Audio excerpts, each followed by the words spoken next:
उत्तर प्रदेश का विधानसभा चुनाव प्रचार अब अपने अंतिम दौर में है। 7 मार्च को आखिरी चरण की वोटिंग से पहले राजनीतिक पार्टियों के तमाम बड़े दिग्गज प्रचार प्रसार में कोई कमी नहीं छोड़ना चाहते।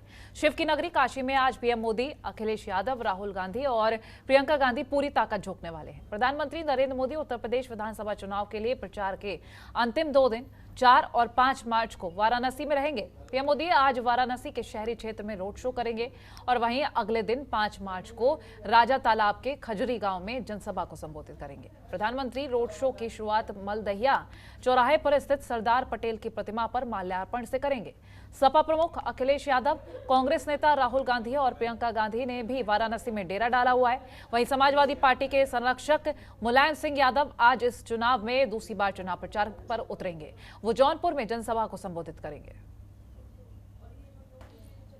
तो 7वें चरण के मतदान के लिए चुनाव प्रचार जोरों से किया जा रहा है और सभी दलों के दिग्गज मैदान में हैं। आखिरी चरण है और पूरी ताकत हर दल अपनी तरफ से झोंकता हुआ नजर आ रहा है। 7 मार्च को मतदान होना है 7वें चरण का और 10 मार्च को नतीजे आने हैं। उससे पहले आपको तस्वीरें हम हर पल की दिखाते रहे हैं कि क्या कुछ तैयारी है। आज दूसरी बार समाजवादी पार्टी के संरक्षक मुलायम सिंह यादव जनसभा संबोधित करेंगे जौनपुर में और पीएम नरेंद्र मोदी 2 दिन के लिए वाराणसी में हैं, जहां वो जनसभा संबोधित करेंगे, लोगों से मतदान की अपील करेंगे।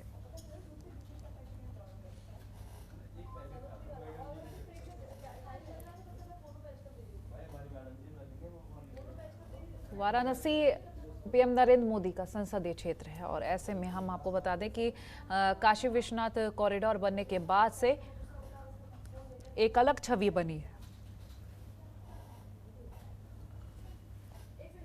आखिरी चरण के लिए प्रचार प्रसार तेज हो चुका है। 7 मार्च को आखिरी चरण के लिए मतदान होगा और हॉट सीट्स की अगर बात की जाए, वाराणसी है, मोहम्मदाबाद है, मऊ है, कई सारे ऐसी जगह हैं जहां पर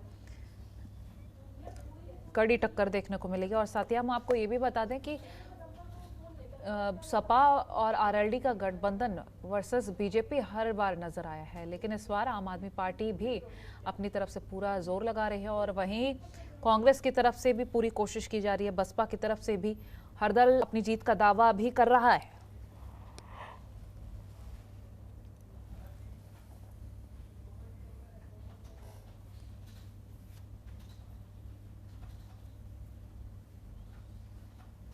तो पीएम नरेंद्र मोदी आज वाराणसी पहुंचेंगे और जनसभा को संबोधित करेंगे। काशी में रोड शो भी करेंगे। अखिलेश यादव वाराणसी में वो भी पहुंच रहे हैं।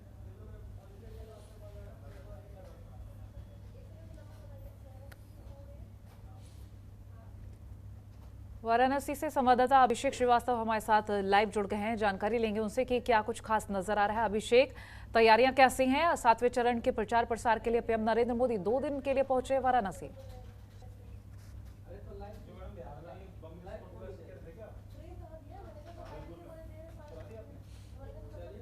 उससे पहले बीजेपी पूरी तरीके से अपनी जोर आजमाइश में लगी हुई है और पूर्वांचल का जो किला है वो फतेह करने के लिए प्रधानमंत्री नरेंद्र मोदी खुद आज वाराणसी पहुंचेंगे।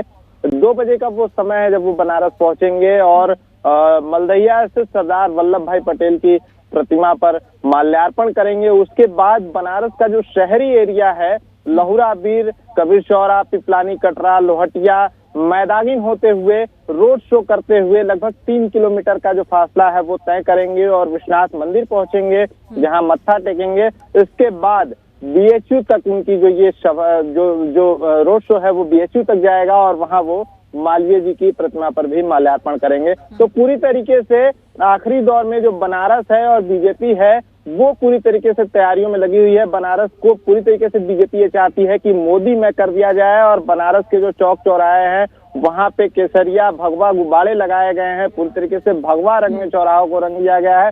वहीं अगर शाम की बात करें तो अखिलेश यादव का रोड शो होने वाला है, जो कि वाराणसी के शहरी एरिया में होने वाला है। तो पूरी तरीके से हम कह सकते हैं कि आज वाराणसी में मेगा शो है। एक तरफ प्रधानमंत्री नरेंद्र मोदी हैं तो वहीं दूसरी तरफ पूर्व मुख्यमंत्री अखिलेश यादव हैं। जी, देखा जाए तो सपा वर्सेस बीजेपी साफ नजर आ रहा है। पहले चरण की बात कर ली जाए या आज हम बात करें छठवें चरण के बाद, या फिर हम सातवें चरण को लेकर बात करें, तो प्रचार प्रसार में पूरा जोर लगाया जा रहा है। लेकिन जमीनी हकीकत अगर जानने की कोशिश करें, क्योंकि वाराणसी की बात करें तो काशी विश्वनाथ कॉरिडोर के बाद एक अलग ही भावना नजर आती है। बीजेपी की तरफ से जो कोशिशें की जा रही हैं उसका बड़ा असर देखने को मिल रहा है, लेकिन जनता क्या चाहती है ये भी जानेंगे। अगर हम बात करें तो निश्चित तौर पर बनारस में मूलभूत सुविधाएं डेवलप हुई हैं। बनारस में पर्यटन को लेकर बहुत से काम हुए हैं, लेकिन कहीं न कहीं कुछ ऐसे लोग भी हैं जो कि वर्तमान सरकार से नाराज हैं, जिनमें बुनकरों की अगर बात करें, बनारसी साड़ी उद्योग बनारस का एक प्रमुख व्यवसाय रहा है, तो बुनकरों को लेकर बुनकरों के अंदर तमाम सारी शंकाएं हैं। वहीं जो कुछ ऐसे लोग भी हैं जिन्हें विश्वनाथ कॉरिडोर बनाने के लिए उनको पुनर्स्थापित किया गया, तो उनका रोजगार था वहां पे, कहीं न कहीं उनके अंदर भी कुछ नाराजगी है। निश्चित तौर पर एक खेमा है जो सरकार से खुश है, वहीं दूसरा पक्ष है जो सरकार से नाखुश है। लेकिन अंतिम जो फैसला है वो बनारस की जनता को करना है, पूर्वांचल के लोगों को करना है। जब 7 तारीख को मतदान होगा और क्या फैसला उन्होंने दिया, इसके लिए हमें प्रतीक्षा करनी होगी। 10 तारीख तक का तभी खुलकर सामने आएगा कि जनता ने किसके दावों और किसकी हकीकत पर विश्वास जताया है। प्रधानमंत्री नरेंद्र मोदी के साथ और योगी आदित्यनाथ के साथ जनता उनके काम से खुश है, तो निश्चित तौर पर उनकी जीत होगी।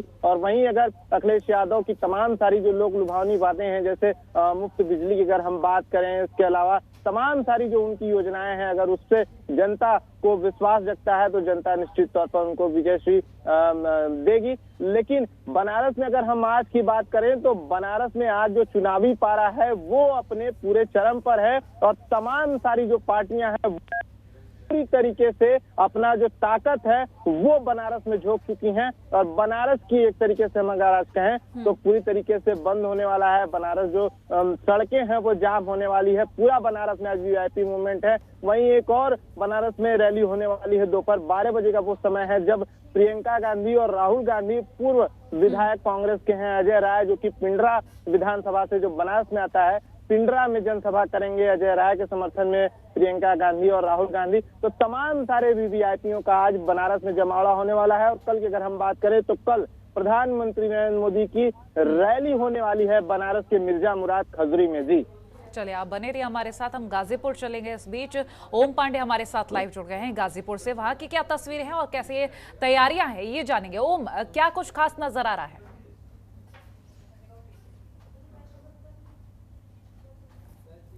पूर्वांचल की तो जिस तरह से लगातार ये कहा जा रहा है कि सबसे महत्वपूर्ण गढ़ है वो कहीं न कहीं बनारस है।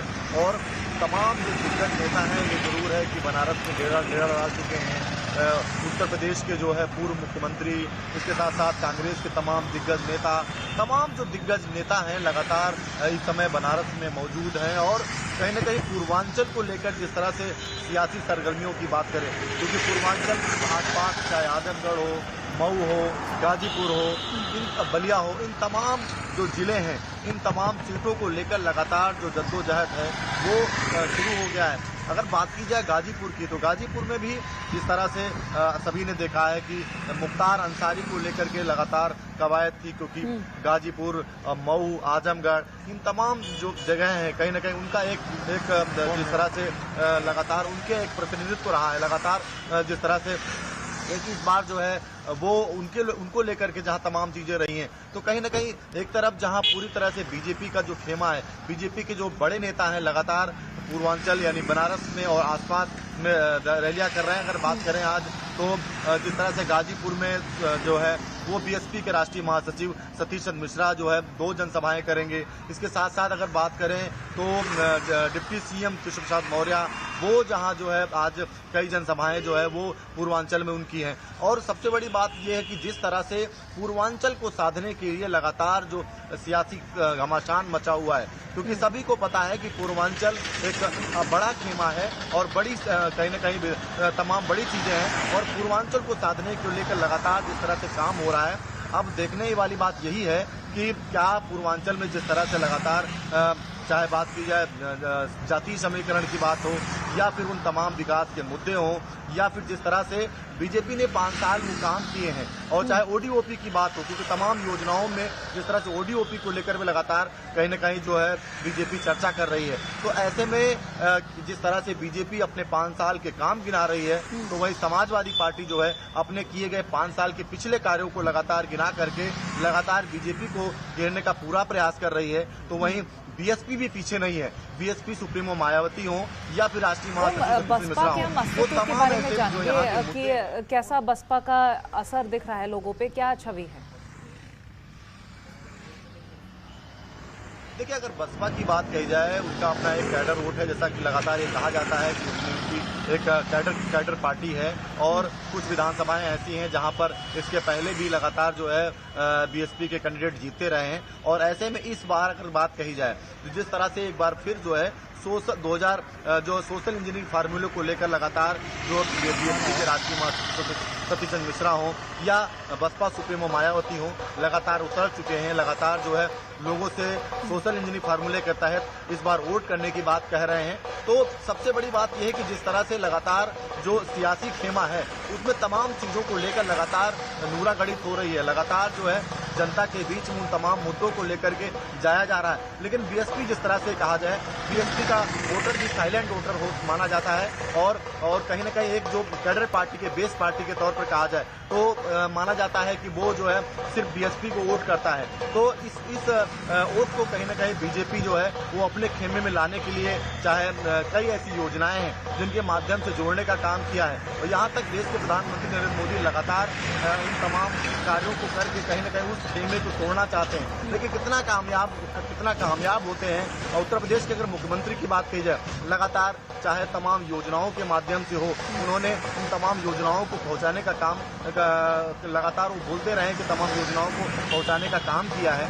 तो अब अगर हम पूर्वांचल की बात करें, गाजीपुर की बात करें, जिस तरह से गाजीपुर में माना जाता है बड़ा सियासी हमला है, और सबसे बड़ी बात है मुख्तार के बड़े भाई यहाँ से जो है सांसद हैं, और जिस तरह से तमाम ऐसी महत्वपूर्ण चीजें हैं और कई ऐसे सियासी चेहरे हैं। जिस तरह से अब्बास अंसारी की बात कही जाए तो वो मऊ से चुनाव लड़ रहे हैं, तो वो भी एक बड़ा चेहरा है। और लगातार जिस तरह से बाहुबली हैं, लगातार माना जाता है कि यहाँ पर उनका एक अपना दबदबा है, और जिस तरह वो मुंह मोड़ते हैं कहीं न कहीं जनता उनकी बात को मानती है। इन तमाम चीजें ऐसी चीजें हैं जिनको लेकर लगातार सियासी पारा गर्म है। लगातार जनता किसको वोट करती है, किस मुद्दों पर करती है, क्योंकि लगातार जब इस बात को लेकर के बात होती है कि आखिर कौन से ऐसे मुद्दे रहने वाले हैं, तो पूर्वांचल में विकास को लेकर लगातार जहां चर्चा होती है, तो माफियाओं को लेकर लगातार बीजेपी भी पीछे नहीं है। लगातार ये कहती हुई नजर आती है कि माफियाओं को लेकर उनकी जो कार्रवाई है वो रुकी नहीं है। अगर उनकी सरकार आगे आती है तो आगे भी लगातार हम कार्रवाई करते रहे हैं और आगे कार्रवाई करते रहेंगे। कहीं न कहीं माफियाओं को लेकर जिस तरह से पूर्वांचल में लगातार बीजेपी जो है वो तमाम ऐसी बातें हैं वो लगातार कर रही है। लेकिन अखिलेश यादव की बात कही जाए, अखिलेश यादव भी लगातार जो है वो जनता के बीच में है। जहां आज बनारस में वो एक जो है रोड शो करेंगे, उसके साथ साथ मऊ में वो कार्यक्रम है उनका, चंदौली में कार्यक्रम है। तो कहीं न कहीं पूर्वांचल में वो लगातार डेरा डाल चुके हैं, लगातार जनता के बीच में जा रहे हैं, और उन तमाम जो बीजेपी के उन तमाम किए कार्यों को उनमें कहीं न कहीं खामियां गिनाते हुए अपनी तरफ आकर्षित करने की बात कह रहे हैं। तो अपने इन तमाम चीजों को लेकर अगर बात कही जाए तो जहां एक तरफ नूरागढ़ पूर्वांचल में पूरी तरह शुरू है, और देश के प्रधानमंत्री ने स्वयं जो है पूर्वांचल में मोर्चा संभाल लिया है, तो अब सबसे बड़ी बात है कि जहां देश के बड़े दिग्गज नेता जहां पूर्वांचल की धरती पर हैं, लगातार जनसभाएं कर रहे हैं, तो उत्तर प्रदेश में भी लगातार जो है चाहे अखिलेश यादव की बात करें,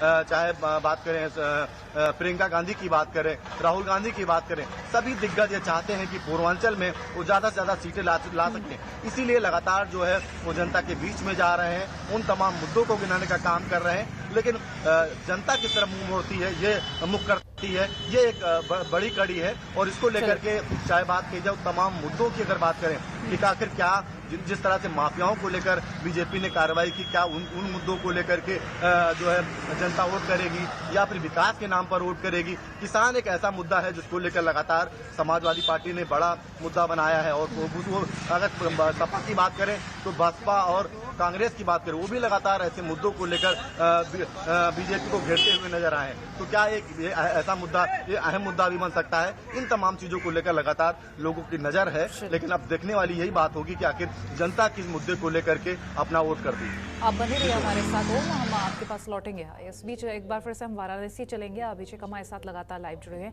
अभिषेक, हम वाराणसी के हॉट सीट्स को लेकर बात करेंगे, जितने भी विधानसभा क्षेत्र हैं उसमें हॉट सीट्स को लेकर बात करेंगे और साथ ही प्रत्याशी को लेकर भी बात करेंगे।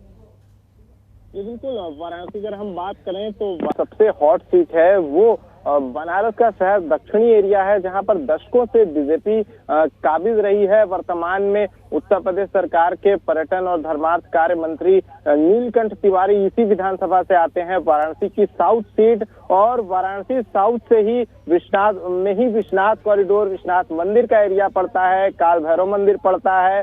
तमाम सारे जो बनारस की पुरातन चीजें हैं वो वाराणसी की दक्षिणी सीट में पड़ती है। डॉक्टर नीलकंठ तिवारी से पहले श्याम देव राय चौधरी दादा 3-4 बार बनारस के विधायक रहे, तो निश्चित तौर पर ये जो सीट है वो हॉट सीट है। और इस बार समाजवादी पार्टी ने डॉक्टर नीलकंठ तिवारी के खिलाफ किशन दीक्षित को उम्मीदवार बनाया है, जो कि बनारस के एक शिव मंदिर के महंत हैं। और निश्चित तौर पर उनका जो मुकाबला है वो डॉक्टर नीलकंठ तिवारी से है। तो उनका ये कहना है कि बीजेपी अगर हिंदुत्व की बात करती है तो बनारस के जो लोग हैं वो निश्चित तौर पर मेरा साथ देंगे। बनारस के जो पुजारी हैं, मंदिरों के, मठों के पुजारी हैं, वो मेरा साथ देंगे, क्योंकि मैं एक मंदिर का महंत हूँ, पुजारी हूँ, शिव मंदिर का पुजारी हूँ। और नीलकंठ तिवारी पेशे से अधिवक्ता हैं। तो जो मैसेज देने की कोशिश कर रहे हैं समाजवादी पार्टी के प्रत्याशी, उससे कहीं न कहीं लोगों का कनेक्ट जरूर हो रहा है। और नीलकंठ तिवारी का एक वीडियो भी वायरल हुआ पिछले दिनों, जिसमें उन्होंने माफी मांगी बनारस के मतदाताओं से। उन्होंने कहा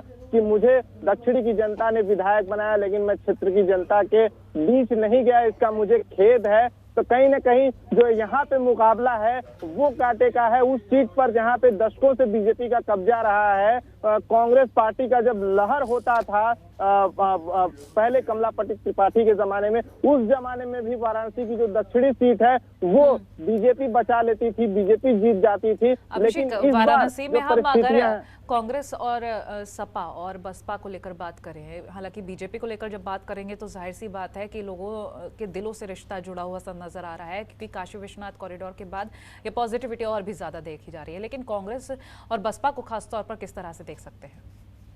जी, कांग्रेस की अगर हम बात करें तो कांग्रेस के एकमात्र विधायक थे 2012 से 2017 तक, उनका नाम था अजय राय, जो कि समाजवादी पार्टी सरकार में भी मंत्री रहे। पहले वो सपा में थे, उसके पहले तमाम सारे पार्टियों में थे। तो कांग्रेस का वो एक मजबूत किला रहा पिंडरा सीट। लेकिन पिंडरा सीट बीजेपी ने 2017 में जीत लिया और कांग्रेस के अजय राय की हार हुई वहां से, जो कि सांसद का भी चुनाव लड़ चुके हैं बनारस में अजय राय जी। तो निश्चित तौर पर इस बार कांग्रेस बनारस में 8 विधानसभा सीटें हैं, लेकिन पिंडरा विधानसभा सीट को जीतने के लिए अपनी पूरी जोर लगा चुकी है। यही कारण है कि आज प्रियंका गांधी और राहुल गांधी पिंडरा में अजय राय के समर्थन में चुनावी जनसभा का। आप जिस व्यक्ति से बात कर रहे हैं हमारे साथ अभिषेक, हम आपके पास लौटेंगे। हम एक बार गाजीपुर फिर से चलेंगे ओम के पास। ओम, हम जिस तरह से प्रचार को देख रहे हैं, कांग्रेस की तरफ से क्या कुछ खास किया जा रहा है? कांग्रेस की अगर हम बात करते हैं तो जिस तरह से बड़ा गाँव मेला है, उसका कितना लाभ मिलता है ये तो समय बताएगा। लेकिन जिस तरह से लगातार वो आगे आबादी को लेकर लड़ सकती हूँ, तमाम मुद्दों को लेकर के जनता के बीच में इस बार 2022 में हो गई है। उन मुद्दों को लेकर उन्होंने कहा कि आगे आबादी की महिलाओं को। चलिए ओम, बहुत शुक्रिया। अभिषेक, आपका भी बहुत शुक्रिया ये जानकारी हमसे साझा करने। खबरों के निष्पक्ष विश्लेषण के लिए सब्सक्राइब करें Janatantra TV and press the bell icon. Never miss any update.